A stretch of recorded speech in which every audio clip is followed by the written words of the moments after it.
this is Josh. How you doing? Good day to you. I'm here. Boy, the morning sun is right in my face, but I'm going to lean into it.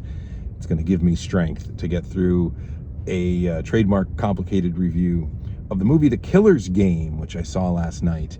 This is a vehicle for Dave Bautista, and it's an attempt to give him his own John Wick, basically. There have been so many attempts to create John Wicks.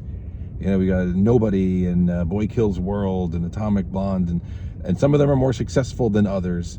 And this one I was really worried about because I didn't really care. But as far as like engaging with the movie, I was thinking this, it didn't look good from the outside because it was Showtime and there were still no reviews online whatsoever. So when a studio doesn't screen a movie for critics or allow it to be, if critic engagement is not part of the marketing, then usually they're keeping a movie hidden to the last minute and hoping the audience likes it because they're concerned.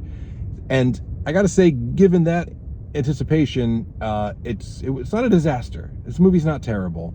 It is also not very good. It's very mid. It's very it just is. Like, it's not a great example of what it wants to be.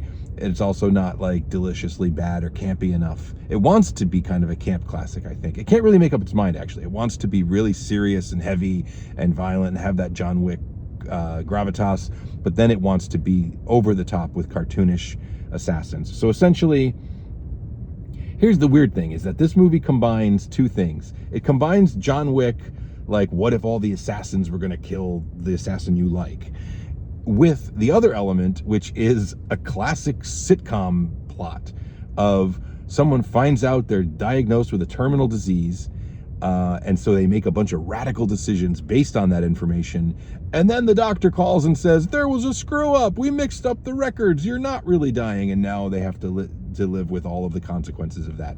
And that sounds like a huge plot spoiler, but all of that is in the trailer for this movie. That's how worried they were that they didn't have something great, that they just gave you the whole plot with all the twists right up front in the trailer. So that's such a weird thing. And also to go through all this convoluted stuff just to get to all the assassins want to kill the one assassin, when that's already John Wick. It's easy to get there. You could start there and then do something interesting instead of coming up with a weird sideways way to get to that familiar place. So the difference, I guess, here is that instead of like the memory of a dead wife and all this kind of like vengeance in his heart, Bautista is playing this kind of sensitive killer who just wants out. So far, that sounds like John Wick, right?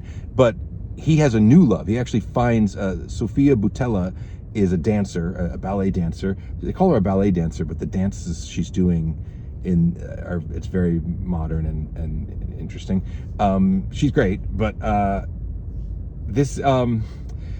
it's this like hope of getting away from the game, the killer's game, and starting this life with this new love that is the impetus instead of something dark in the past. So, but that's not, there's not a whole lot of like, I'm not going to spoil the ending, but it's just not a lot of like grit to that. Everything kind of like goes mostly well, and I don't know. Bautista's really good. That's the thing that disappoints me about this movie.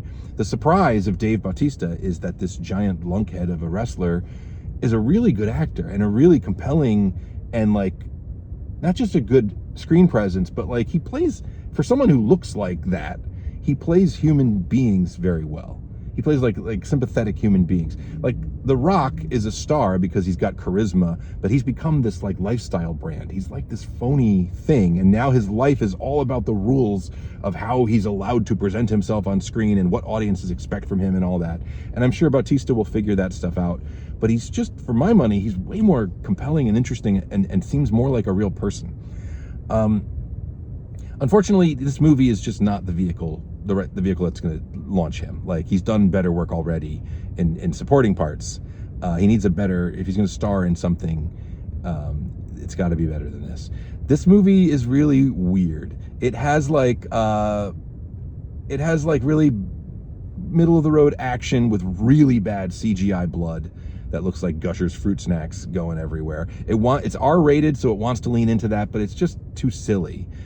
And then halfway through the movie, they introduce this idea of all of the assassins being activated to come after him, and they, too late, try to create this universe. It's been dumb. This whole idea of the hitman with a heart of gold is dumb, but like it's been a little bit grounded with the love story for the first half of the movie.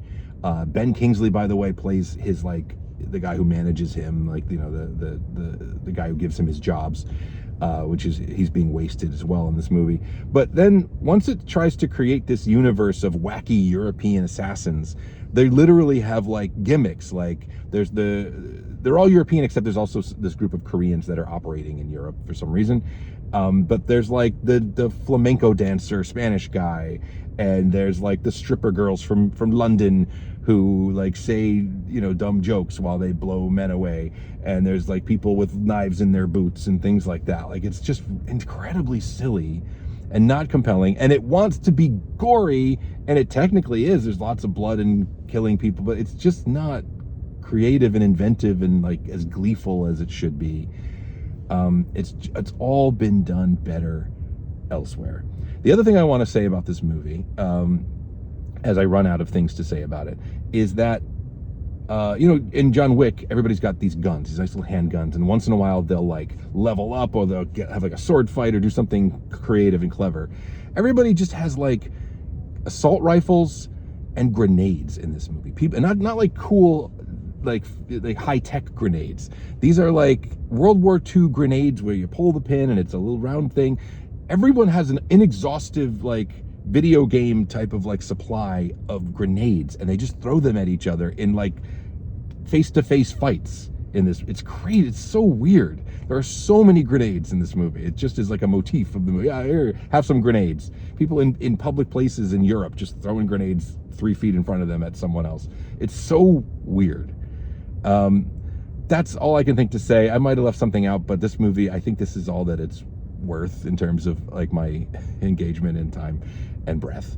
So you know, I thought it was going to be awful. It's not awful. It's fine. It's entertaining. Maybe it would be a nice like weekend streaming diversion, but you can do better. Watch any of the John Wick movies, or Nobody with Bob Odenkirk, and they'll be better than this one. So unfortunately, that is the reality with The Killer's Game. I will be back soon with more reviews. There's a new riff up for patrons now. It'll be on YouTube eventually, but you can support me and you can see all this stuff early and stuff over on Patreon. Thank you so much for your time. I hope you have a lovely day, and I'll talk to you again soon. Josh out.